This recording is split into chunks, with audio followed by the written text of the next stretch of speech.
Sean muy bienvenidos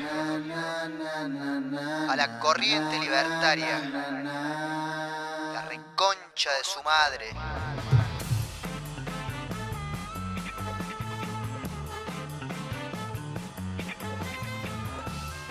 Como ustedes saben, estos señores son el oráculo de Delfos de la economía, por lo menos en la Argentina, y antes de volver a insistir en que anticiparon gran parte de la crisis que hoy padece el país, quiero pasarles un compendio que considero la producción y que lo vamos a exhibir para que esto sea verdaderamente una forma de empezar. Por favor, director. Como es un fracaso económico este gobierno, porque vamos camino a un default. Argentina está en trayectoria de crisis. En algún momento alguien se va a dar cuenta que los números no dan. Vamos a ir al fondo. Cuando pasen los primeros 3 meses, ¿vos creés que vamos a cumplir la meta? ¡Ni en pedo! Somos Argentina. Entonces, ¿qué pasó? Se cae el financiamiento. Y cuando se cae el financiamiento, ¡Titanic! ¡Allá! ¡Vamos contra el iceberg! Creo que es probable que si se intensifica la velocidad y la fuerza de la corrida, es muy probable que haya control de capitales. ¿Sabés qué? Cuando nos corten el financiamiento y nos peguemos la piña, guardé este video y lo quiero ver a Amadeo. Voy a discutir esto con Amadeo. Cuando nos peguemos la piña, digamos, con tu gradualismo, dale. ¿No te imaginabas ir a unas PASO y que, no sé, que Cristina le saque 5 puntos? Porque el derrumbe que habría en la demanda de dinero generaría una hiperinflación. Y la tasa de interés va a subir. Y esa suba de la tasa de interés va a provocar un efecto pánico y va a estimular la caída de la demanda de dinero. En fin, creo que ha sido bastante testimonial y preventivo. Me parece que alguien no tomó en cuenta algo de lo que dijeron estos dos caballeros, que ustedes han acertado con casi todo lo que ha ocurrido, por no decir todo. La pregunta es, si bien la Argentina no sabe qué pasa mañana, nos gustaría que ustedes más o menos, alguno de los dos empiece a decirnos qué es lo que nos va a pasar con esta situación nueva económica y con estos cambios, restricciones o condicionamientos o intervenciones que ha hecho el gobierno. Mira, Argentina tiene dos grandes problemas. Uno es el default y ya está entre nosotros, estamos en default selectivo. Es el primer eslabón de la cadena de default que va a seguir avanzando. El otro problema es el riesgo de hiperinflación. Se retroalimentan entre los dos, porque vos tenés un banco central que está quebrado y viene quebrado hace mucho tiempo. Y un banco central quebrado es promesa certera de más devaluación y más inflación. Y esta política del gobierno, que es mantener el dólar nominal a toda costa, ¿qué hace? Te hace perder reservas, te achica el activo y te agranda el pasivo con más LELIQ, más bases, más tasa. Entonces te quiebra más el balance. ¿Y esto qué implica? Esto implica que aumenta el peso de la deuda en términos del PBI y se hace más impagable la deuda. ¿Sabes a dónde vamos? Vamos muy probablemente a la próxima administración tiene vencimientos de deuda en los 4 años, sea la que sea, tenga la camiseta que tenga, por más de 50 puntos del PBI.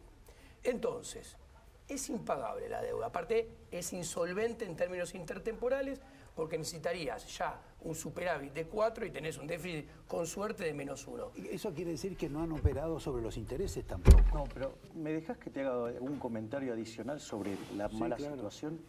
Porque también tenés un problema de error de diagnóstico. Y esto retroalimenta con todos los problemas. El hecho de que vos ahora, hoy tenés toda una serie de baterías que controlan el tipo de cambio, implica un error de diagnóstico.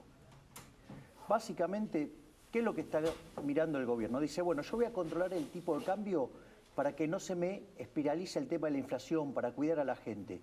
Y en realidad no se da cuenta que no está viendo el verdadero problema subyacente. Lo que está pasando acá es básicamente que se te está cayendo la demanda de dinero. Y cuando vos se te cae la demanda de dinero, ¿sí?, el poder adquisitivo del dinero cae. Esto quiere decir que vos vas a necesitar mayor cantidad de unidades monetarias para pagar por los mismos bienes. ¿Esto qué pasa? Ahora, como el dólar es un activo financiero, pica primero, ahí va acompañado de los alimentos, después vienen los precios mayoristas, después vienen los precios minoristas. ¿Y qué es lo que hace el gobierno? El gobierno lo que no se da cuenta es tocar un solo precio, pero los otros demás se les van a estar escapando igual por el problema de la pérdida del poder adquisitivo del dinero. Entonces, ¿cómo reaccionó? Porque esto es importante de cara al futuro. ¿Qué es lo que hizo? Primero, le limitó la posición general de cambios, ¿para qué? Para aumentarte la cantidad de dólares. Después te hizo un default selectivo para meterte 11.000 millones de dólares adentro del mercado, con lo cual ahí ya te muestra una de las primeras mentiras del gobierno que te dice, no, esto es neutral. ¿Cómo? Si es neutral, como vos te hiciste 11.000 millones, a alguien se lo sacaste. Después, digamos, limitó el giro de utilidades de los bancos al exterior. Después nos desayunamos el día domingo con esto de que obliga a los exportadores a liquidar dólares y restringe las importaciones. Es decir, todo un conjunto de medidas ¿para qué? Para artificialmente sostener el tipo de cambio. Ahora, cuando vos generes esa situación y te liquiden los stocks, y además te cuento, con la caída... Perdón, Javier, pero lo cierto es que el gobierno, digo, estamos hablando de un ciudadano común sin demasiada versación, lo que te plantean es, se me están yendo las reservas. Sí, pero el problema es que está mal... Me están sacando todos los pero el problema es que depósitos. está mal diagnosticado. O sea, porque esto no es trivial, eso es lo que quiero señalar. Sí. Entonces, ¿qué es lo que pasa? Vos además vas a tener, digamos, esta situación que te va a terminar generando. Lo que genera siempre un exceso de demanda de divisa en el mercado de cambio. Y eso va a tener como contrapartida un exceso de oferta en toda la economía. Entonces, por ejemplo, en el mercado de bonos va a implicar precios bajos, tasas altas, con lo cual en el mercado de bienes vos vas a tener que caída del consumo, caída de la inversión, ese exceso de oferta en el mercado de bienes te va a hacer caer el producto, te va a caer la demanda de trabajo, te va a generar un exceso de oferta en el mercado de trabajo, te va a caer el salario real, vas a tener más pobres y más indigentes. En un mismo contexto, donde además te empeoran los números fiscales, que no los vas a poder financiar en el mercado de bonos, ¿con qué vas a terminar? Con emisión monetaria. Y con inflación. Entonces, claro, con lo cual estás alimentando la bomba. Ahora, hay algo que uno puede discutir o no con ustedes, pero lo cierto es que tenés a este gobierno que toma estas medidas, yo no diría consensuadas, pero digamos con la solidaridad o cierta complicidad del principal partido o frente de la oposición. Les encanta. Que les encanta. El aparato represivo del Estado para matar la economía les encanta. Tampoco ha dicho nada sobre esto La Baña, tampoco han dicho nada sobre esto ninguna cámara empresaria y tampoco han dicho sobre esto casi ningún sector sindical. Nadie es liberal. Bueno, no, pero perdón. Sí. Esto también es algo que uno debe atender o observar. Pero, Roberto, la gran mayoría de la sociedad está con este regreso al keynesianismo, si querés. Roberto, sí, en realidad el fascismo económico. Roberto, como te acaba de decir Javier, mal diagnóstico te lleva a pésimas políticas y todo el mundo es moralmente cómplice de no decir las cosas como son y vos hiciste una lista. A ver, ¿qué implica esto? Con todo este mal diagnóstico y malas políticas, Argentina en los próximos meses, hasta final de año y el principio del 2020 también, está condenado a vivir con un tipo de cambio real que tiene una trayectoria ascendente mucho más caros que hoy, pero con mucha más inflación que hoy. Eso implica ajustes nominales del tipo de cambio mucho más fuertes de lo que hemos vivido. ¿Y qué pasa? Te aumenta el peso de la deuda. Quiero llegar a esto. Sí, pero por lo menos el número, porque para la gente... No lo puedo decir el número. Bueno, pero una idea. No lo puedo decir el número. Y estamos con la fecha del 27 de octubre, que es bastante... No, yo estoy yendo más a eso, porque ¿qué avanza? No, pero ¿cómo esto? llego al 27 de octubre? A ver, vas a llegar con... ¿Cómo estaciono el barco? ¿Dónde está el barco? El barco va a tener problemas de amarra. Va a llegar a puerto, si es que llega, con zozobra. Pero lo importante es más, porque yo no soy político. Entonces no miro las elecciones y llegar a las elecciones. Y a la gente le construyo mi profesión escenarios para adelante. ¿Y qué veo? Acá va a haber un escenario que va a venir, creo yo, que tiene riesgo de... En la cadena de default se va a seguir avanzando. Y como las LELIC no nos escucharon y no se arregló el balance del Banco Central, que era la alternativa de limpiar el balance del Banco Central para por lo menos, ya estando en default, arreglar el problema de la amenaza del riesgo hiperinflacionario. No lo hicieron. Entonces, vas a poder ir probablemente a un default interno, que es el próximo gobierno probablemente te meta un Bonex para las LELIQs. Obviamente, Cuando decís default interno es no pagar qué. no pagar las LELIQ que tienen del otro lado los depósitos. Y como la gente es populista y todos los políticos son populistas, aman tratar a las personas desigualmente frente a la ley. Entonces, que al que tiene un plazo fijo bajito, le van a decir, vos banco a este pagale y yo te doy redescuento. Al que tiene un plazo intermedio, un plazo fijo intermedio, le van a dar un bono a Invento, a un año. Y el que tiene uno grandote le van a dar un bono a 2 años. No lo sé, porque estas medidas económicas permiten mucha creatividad. Y después viene lo más problemático, que ¿qué es? Al fondo hay que pagarle, en concepto de intereses y amortizaciones de deuda, el próximo presidente, 51.000 millones de dólares. ¿Y qué se va a avanzar? Al default con el fondo, porque si al fondo vos le pedís patear para adelante los pagos, eso es un default. Y el fondo es un prestamista privilegiado que nunca en la historia aceptó un default. Entonces, ¿qué sucede? Vamos a empezar a Pero reprogramaciones. Pero sí. una reprogramación con pateando plazos, manteniendo el monto de la deuda y la tasa de interés, es bajarle las acreencias al acreedor, bajarle valor económico. Ergo, es un default.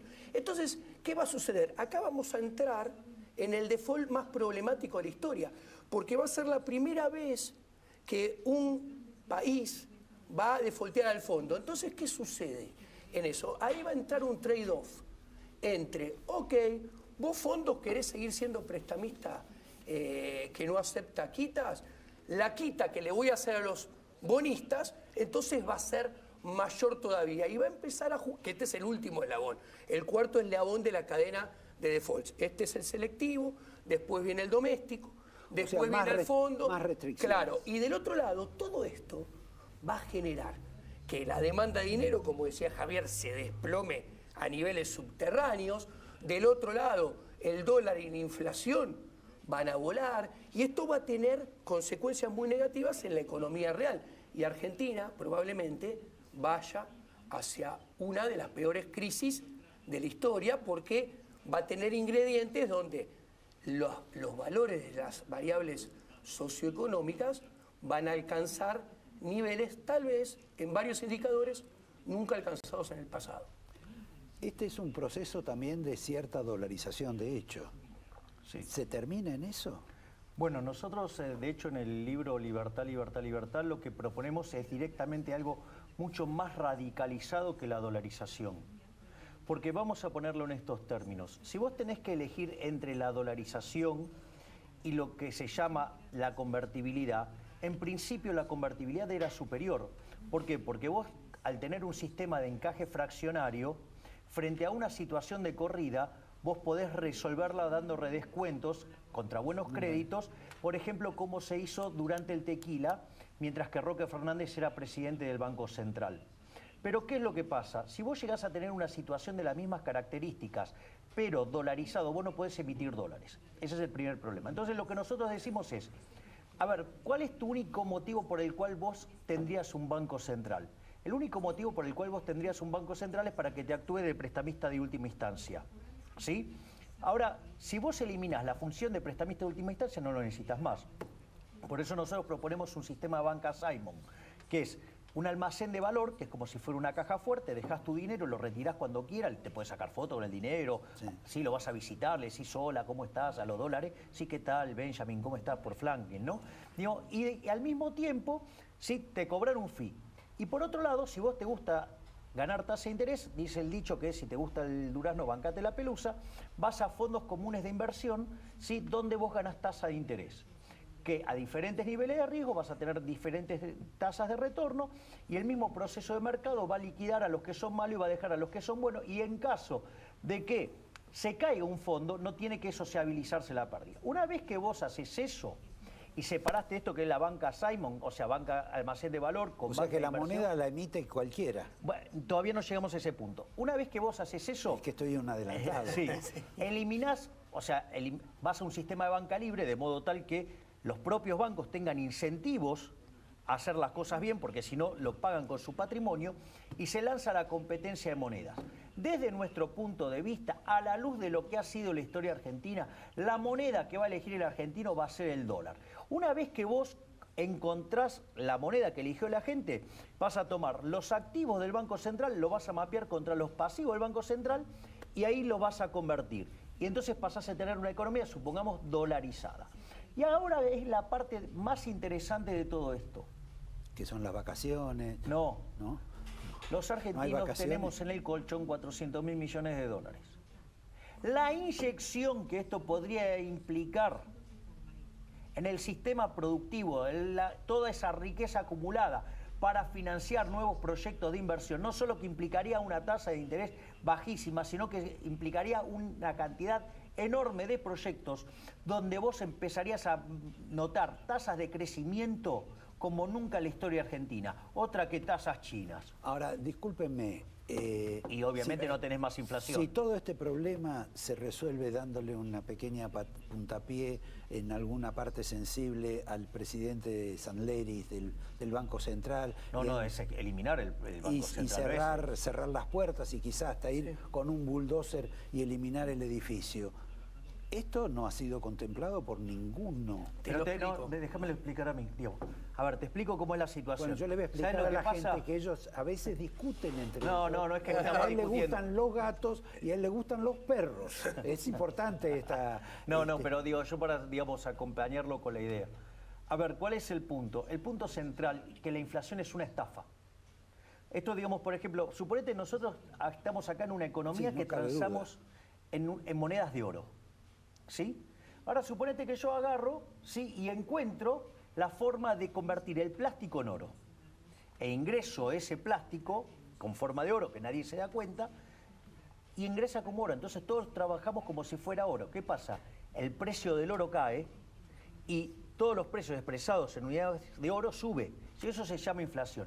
Entonces hay alguien que se perjudicó y hay alguien que se benefició. ¿Quién fue el que se benefició?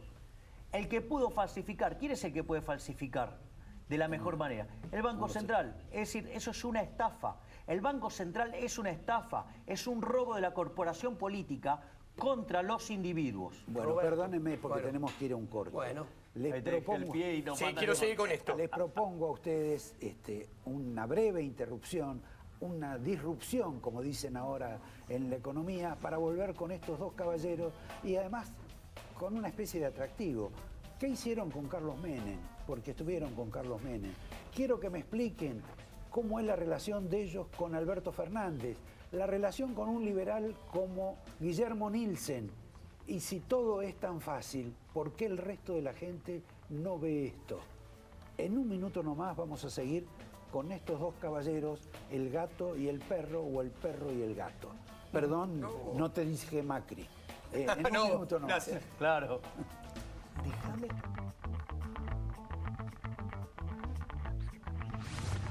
Adrián Mercado presenta Somos Industria, el mayor encuentro del sector industrial. 3 y 4 de septiembre en Centro Costa Salguero. Invita Adrián Mercado, División Parques Industriales. En IRSA, Propiedades Comerciales, nos comprometemos con las comunidades en las que se asientan nuestras unidades de negocios. IRSA, Propiedades Comerciales, construyendo el futuro.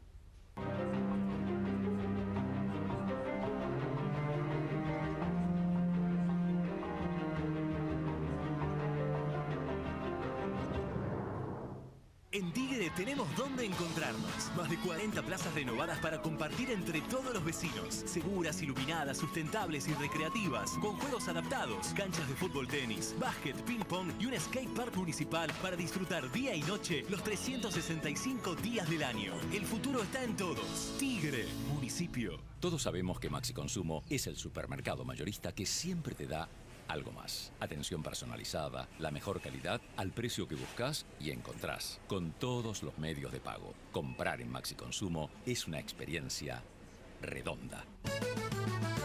Las cosas más sencillas de la vida son molto importantes, no se olvidan. Por calidad, molto conviene, porque si es molto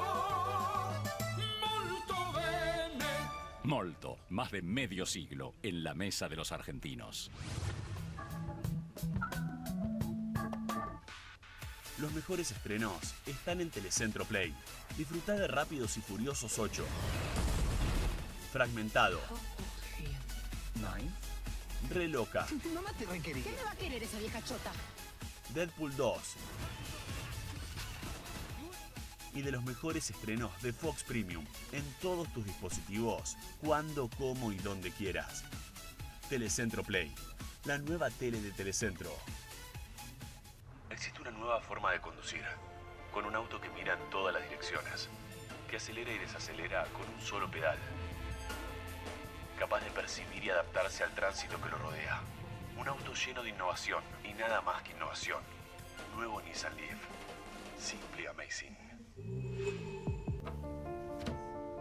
Como mamá, estás en cada detalle.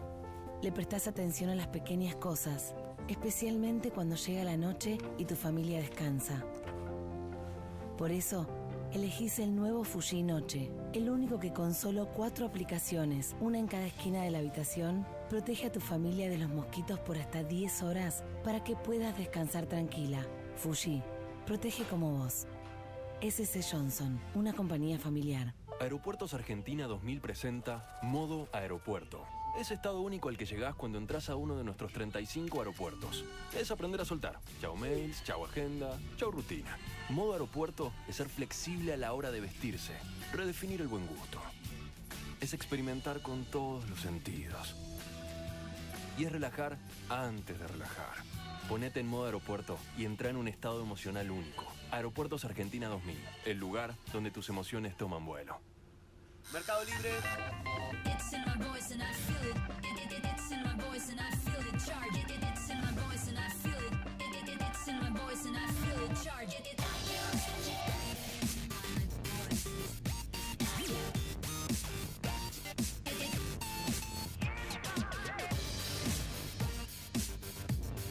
Mercado Libre, lo mejor está llegando.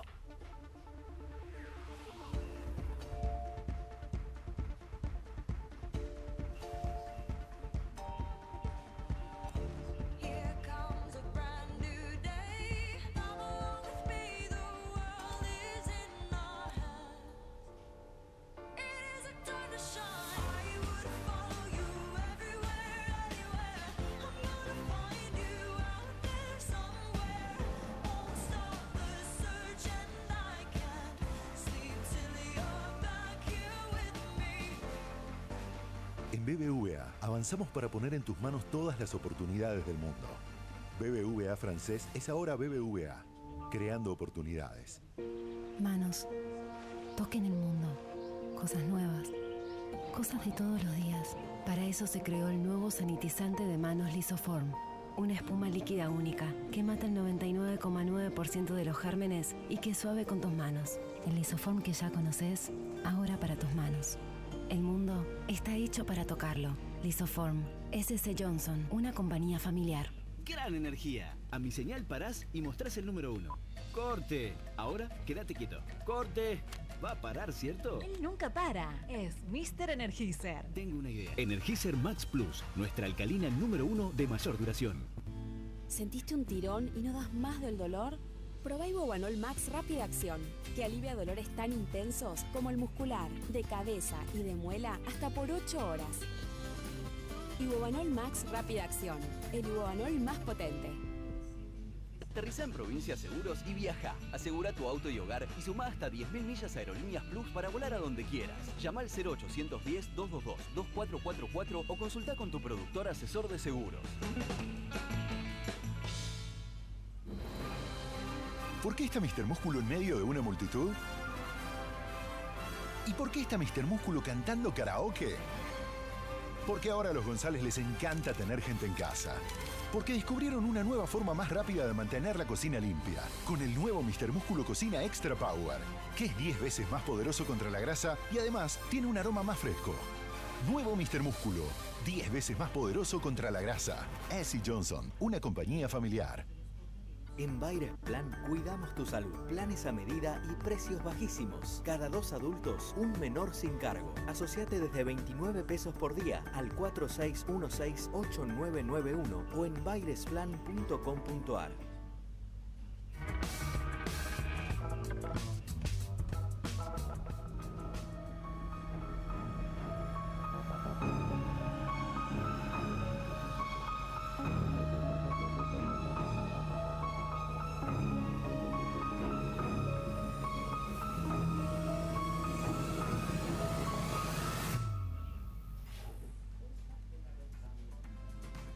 Turismo City, paga menos por viajar.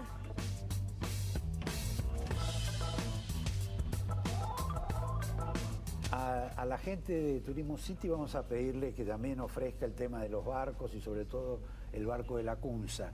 Pero había quedado pendiente una aclaración y un complemento de parte de Diego sobre todo este tema del cierre, la eliminación del Banco Central. El control de capitales que empezó hoy es una expresión Perdón, máxima. la sensación es que hay control de cambio. Control ¿no? de cambio, quise decir, me equivoqué la palabra. El control de cambio que empezó hoy es, como decía Javier, un máximo exponente de la estafa del Estado. Es un instrumento coercitivo que te hace. Te obliga a despojarte de tus dólares y te obliga a quedarte con los pesos que no querés que emite el Estado.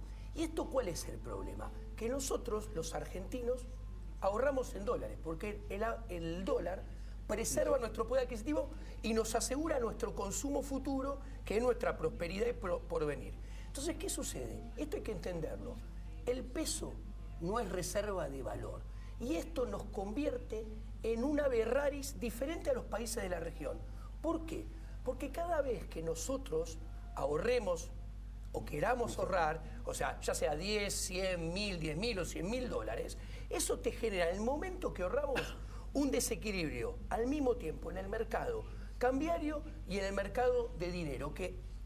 ¿Cómo se equilibra? Con salto del dólar, salto de la tasa de interés y después suba de precios que va por detrás. Entonces, ¿qué te genera esto? Bueno, perdón. Ninguna economía con esta dinámica puede funcionar bien. Y no se puede bajar la inflación con Banco Central y con política monetaria si no hay demanda de dinero. Y si no tenés demanda de dinero por reserva de valor, como pasa en Argentina, vos tenés una demanda de dinero muy volátil que se cae cada 2 por 3. O sea que es mejor o más sencillo eliminar el Banco Central y no cambiar la costumbre de los argentinos para ahorrar en dólares. Cambiar la costumbre de los argentinos es imposible. Por eso, bajar la inflación con Banco Central. Está bien, cerramos el Banco Central. Ahora, ¿por qué razón el resto de los países del mundo no tienen inflación y tienen Banco Central? Corrección. Punto número 1. Primero, porque tienen algo que nosotros no tenemos, que cada uno de esos ciudadanos ahorran en la moneda que emite su Banco Central, cosa que nosotros no. Y no todos los países del mundo tienen Banco Central. Alemania no tiene, Dinamarca no tiene, Francia no tiene, Bélgica no tiene. Entonces, acá se ve claramente otra patraña de la casta política cuando te dice que tener moneda emitida por los políticos es soberanía. No, soberanía es poder ahorrar en la moneda en la cual crees y confías y asegurarte un porvenir que te permita tener mayor prosperidad, que es la que te saca el peso, el Banco Central y la política monetaria del Banco Central, que financió siempre los delirios fiscales de la casta política. Por eso no queremos peso, por eso no ahorramos en peso. Y esto es irreversible. ¿Ustedes estuvieron con Menem? Sí, así es. ¿Invitados por Menem o ustedes quisieron conocerlo? Bueno, digamos, en distintos episodios me tocó estar en televisión. Yo hice siempre una defensa de lo que fue el primer gobierno de Menem, o sea, todo el periodo de Menem y en especial el primer gobierno de Menem. Básicamente, el elemento sobre el que yo me sustento es un artículo de Gerardo La Paulera, Betsica Serigo, que se llama Passing the Buck, donde básicamente utiliza un indicador desarrollado por Robert Barro, un profesor de la Universidad de Harvard, que se llama índice de presión macroeconómica. Ese índice muestra que a lo largo de toda la historia argentina, el mejor gobierno de la historia fue el primer gobierno de Menem. Y el segundo gobierno de Menem, que siempre se lo denosta, quedó tercero. Por lo tanto, digamos, uno... ¿Y qué pasó en la reunión? Muy interesante, nos invitó a tomar el té.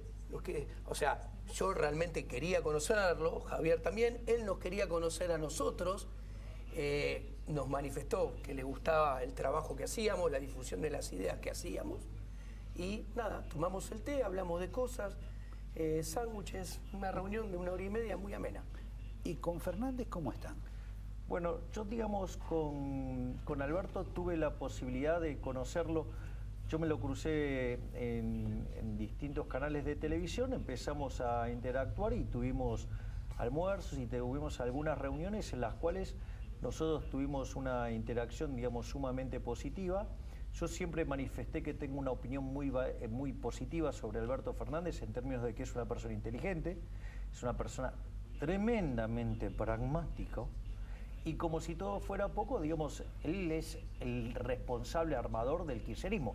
Que a mí no me guste lo que fue el kirchnerismo, digo, eso no quiere decir que él no tenga un mérito como armador político. Por lo tanto, o sea, yo siempre tuve una muy buena opinión de Alberto Fernández, y como también he manifestado, respecto a sus economistas, tengo algunos que me caen más simpáticos, como es el caso de Nielsen, y otros que me producen terrible rechazo, como puede ser el caso de Álvarez Agis o como puede ser los economistas del Grupo Callao, los cuales considero... Pero perdón, los del Grupo Callao, vamos a explicar a la gente. Grupo Callao es un café que está en Callao y Lavalle, que en una época, como Alberto Fernández vivió medianamente cerca de ahí, creo, se reunía con varios contertulios, algunos del sector económico, que son, digamos, cuarentones. ¿Culfas, compañero mío de facultad? Sí, hay algunos más, Álvaro Sagís también. Más joven, tiene 38. El hermano de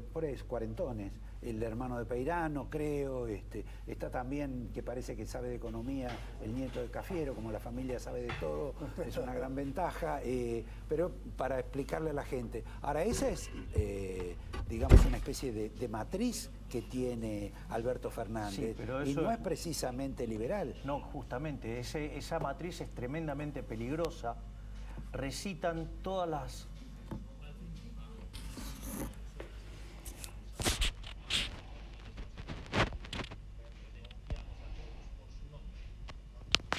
Denosta, quedó tercero. Por lo tanto, digamos, cuando... ¿Y qué pasó en la reunión? Muy interesante, nos invitó a tomar el té. O sea, yo realmente quería conocerlo, Javier también, él nos quería conocer a nosotros, nos manifestó que le gustaba el trabajo que hacíamos, la difusión de las ideas que hacíamos, y nada, tomamos el té, hablamos de cosas, sándwiches, una reunión de 1 hora y media muy amena. ¿Y con Fernández cómo están? Bueno, yo digamos con Alberto tuve la posibilidad de conocerlo. Yo me lo crucé en distintos canales de televisión, empezamos a interactuar y tuvimos almuerzos y tuvimos algunas reuniones en las cuales nosotros tuvimos una interacción, digamos, sumamente positiva. Yo siempre manifesté que tengo una opinión muy positiva sobre Alberto Fernández en términos de que es una persona inteligente, es una persona tremendamente pragmática. Y como si todo fuera poco, digamos, él es el responsable armador del kirchnerismo.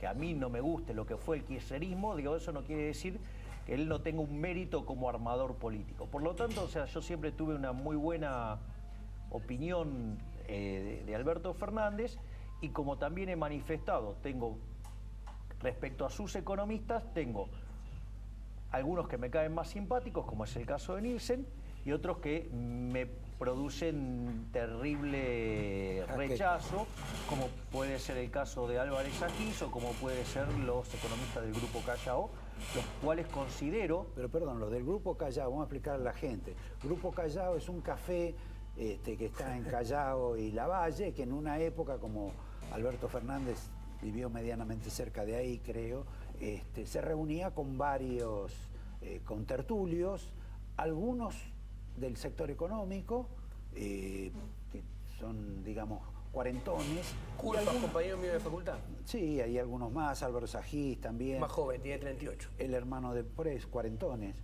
El hermano de Peirano, creo. Está también, que parece que sabe de economía, el nieto de Cafiero, como la familia sabe de todo, es una gran ventaja. Pero para explicarle a la gente. Ahora, esa es, digamos, una especie de matriz que tiene Alberto Fernández. Sí, pero y eso no es precisamente liberal. No, justamente, esa matriz es tremendamente peligrosa. Recitan todas las teorías económicas que son las responsables del fracaso argentino. De hecho, todos te recitan keynesianismo. ¿Cómo podrías sintetizar el keynesianismo?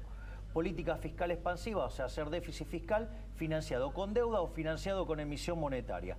Vos sabés que de los últimos 118 años, Argentina, 108 hizo keynesianismo. De ser el quinto país más rico del mundo, somos 65. Y te voy a decir algo, son los mismos que hablan de ponerle plata en el bolsillo a la gente y todo ese tipo de cosas.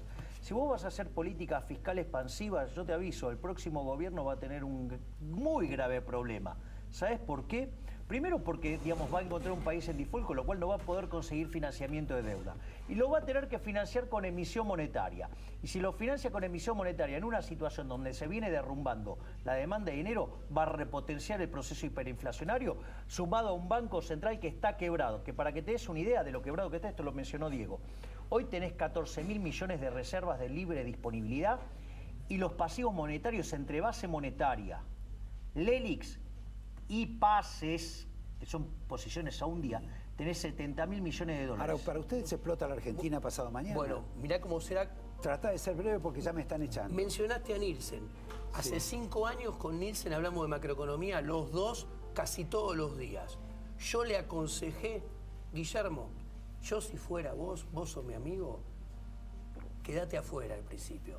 Porque al principio, con esos otros economistas y con el estado de la economía argentina, lo fiscal y el Banco Central que tenemos, la piña macroeconómica es inexorable. Discúlpenme, yo escuché el sábado a la expresidenta Cristina de Kirchner, que dijo lo siguiente: espero que nunca más, nunca más, que en su boca suena de un modo mucho más importante que en otra gente, no haya más neoliberalismo o ideas neoliberales. Hacete un picnic. A ver, pueden cerrar mientras les estoy voy a ir dando por esto. dos cuestiones. Primero, la semántica. Sí, decir neoliberal es una burrada, porque hay libertad o no hay libertad. No hay una nueva libertad, una vieja libertad. ¿Hay libertad o no hay libertad?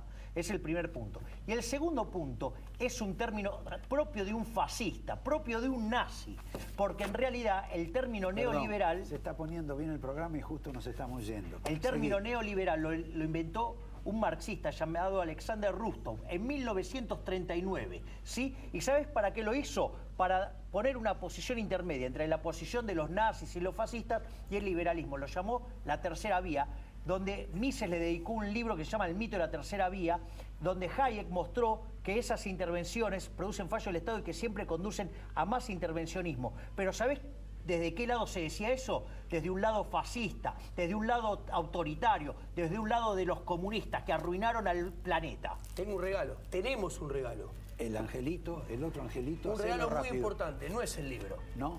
Te trajimos algo que vas a valorar mucho y es escaso y va a ser cada vez más escaso. Guardalo bien porque va a valer mucho más. Bueno, acá lo tenemos en billete. Está Washington acá, no está Franklin. No sé si Franklin no está en lo de mayor densidad, pero bueno, gracias. Nos vemos el lunes. El hombre mira al hombre y le aguanta.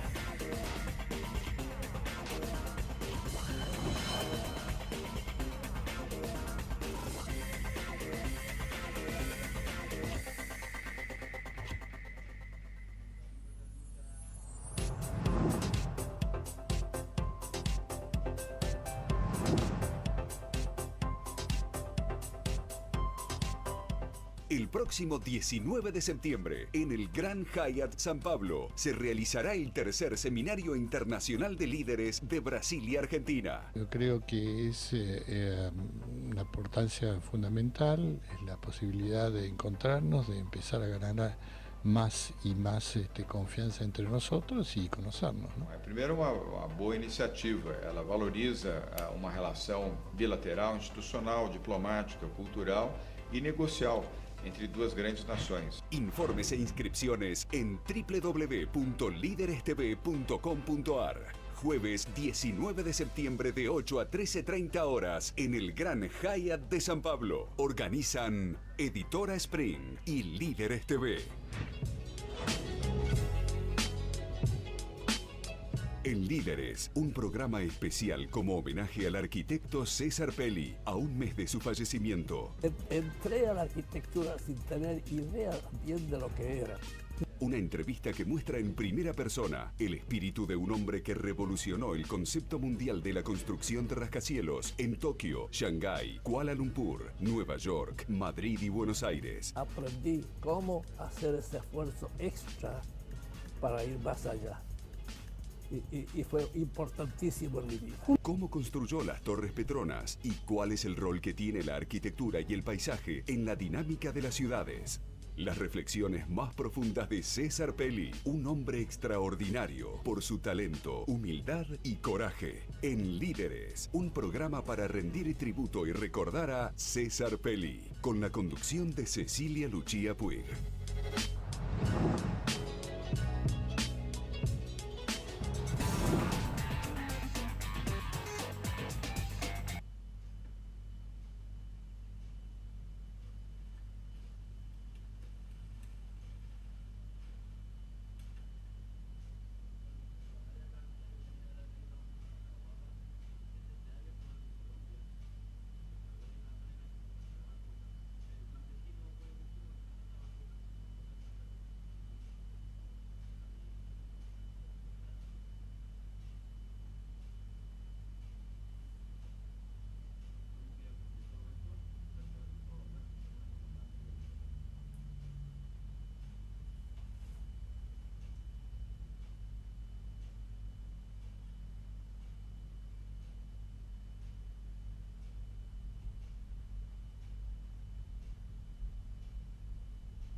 Yuca y con frutas. Y nosotros hemos pedido algo más, pues como arroz,